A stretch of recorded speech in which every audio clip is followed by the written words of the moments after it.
जगत में प्रत्येक व्यक्ति को किसी ना किसी प्रकार की निर्बलता अवश्य होती है। जैसे कोई बहुत तेजी से दौड़ नहीं पाता तो कोई अधिक भार नहीं उठा पाता, कोई असाध्य रोग से पीड़ित रहता है तो कोई पढ़े हुए पाठों को स्मरण में नहीं रख पाता।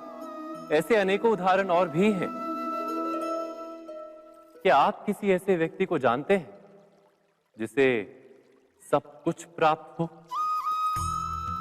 और हम जीवन की उस एक निर्बलता को जीवन का केंद्र मानकर जीते हैं?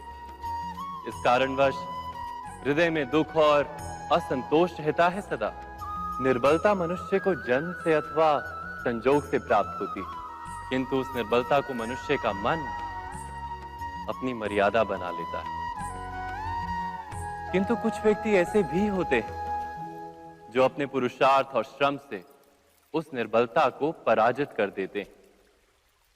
क्या भेद है उनमें और अन्य लोगों में? क्या आपने कभी विचार किया है? सरल सा उत्तर है इसका। जो व्यक्ति निर्बलता से पराजित नहीं होता, जो पुरुषार्थ करने का साहस रखता है हृदय में, वो निर्बलता को पार कर जाता है।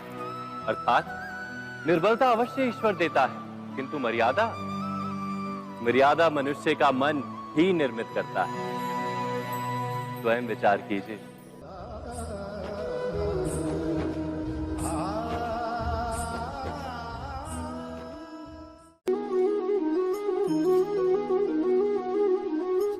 भविष्य का दूसरा नाम है संघर्ष। हृदय में आज इच्छा होती है और यदि पूर्ण नहीं हो पाती तो हृदय भविष्य की योजना बनाता है।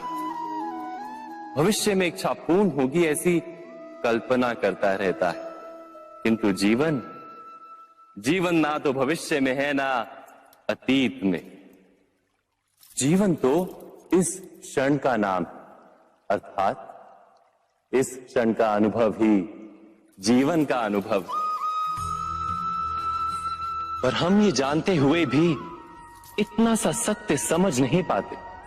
या तो हम बीते हुए समय के स्मरणों को घेर कर बैठे रहते हैं, या फिर आने वाले समय के लिए हम योजनाएं बनाते रहते हैं और जीवन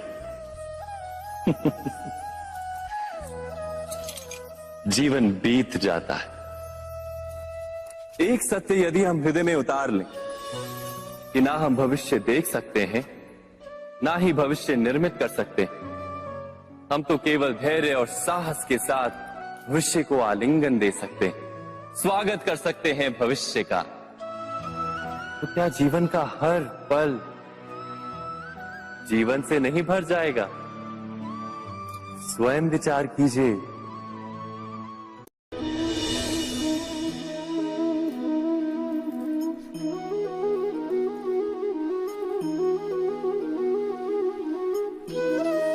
ज्ञान प्राप्ति सदा ही समर्पण से होती है, ये हम सब जानते हैं।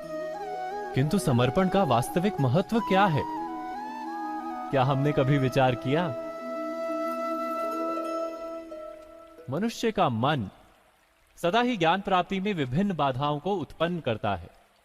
कभी किसी अन्य विद्यार्थी से ईर्ष्या हो जाती है, कभी पढ़ाए हुए पाठों पर संदेह जन्मता है और कभी गुरु द्वारा दिया गया दंड मन को अहंकार से भर देता है। नहीं, क्या ऐसा नहीं होता? न जाने कैसे कैसे विचार मन को भटकाते हैं और मन की इसी अयोग्य स्थिति के कारण हम ज्ञान प्राप्त नहीं कर पाते। मन की योग्य स्थिति केवल समर्पण से निर्मित होती है। समर्पण मनुष्य के अहंकार का नाश करता है। ईर्ष्या, महत्वाकांक्षा आदि भावनाओं को दूर कर हृदय को शांत करता है और मन को एकाग्र करता है।